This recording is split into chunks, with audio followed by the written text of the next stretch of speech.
ભરૂચ પાલિકાના ward number 11 માં ચૂંટણી તાણે જ વિકાસનો ભૂવો પડ્યો છે।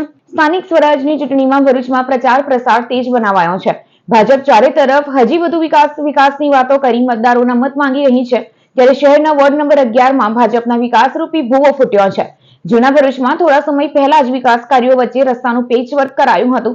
કામગીરીને ઝાંઝો સમય થયો નથી, ત્યાં કામો વેઠ ઉતારી ભ્રષ્ટાચાર આચરાયો હોય તેમ હાજીખાના બજાર સ્થિત પોસ્ટ ઓફિસ પાસે મોટો ભૂવો પડ્યો છે। 5 ફૂટ જેટલા ઊંડા ભૂવાને લઈ સ્થાનિકો અને વાહન ચાલકોમાં પેચવર્કની કામગીરીમાં ભ્રષ્ટાચાર કરાયો હોવાનો ગણગણાટ શરૂ થયો છે, જ્યારે હરીફ પક્ષોને ચૂંટણી ટાણી ભાજપના વિકાસનો ભૂવો રૂપે બોલતો પુરાવો મળી ગયો છે। નમસ્કાર, હું રાજુ ભટ્ટ। આ જે વોર્ડ નંબર છે 11 એ જૂના કાઉન્સિલરો જે છે એમનો બનેલો રોડ છે। રફલી 3 કે 3.5 મહિના થયા છે આ રોડને, અને આ જે ભૂવો પડ્યો છે એ કોઈની નજરમાં આવતો નથી। 3.5-4 ફૂટનો ભૂવો છે। આ મેઇન રોડ પર છે, હાજીખાનાથી દાંડિયા બજાર જવાના રસ્તા પર।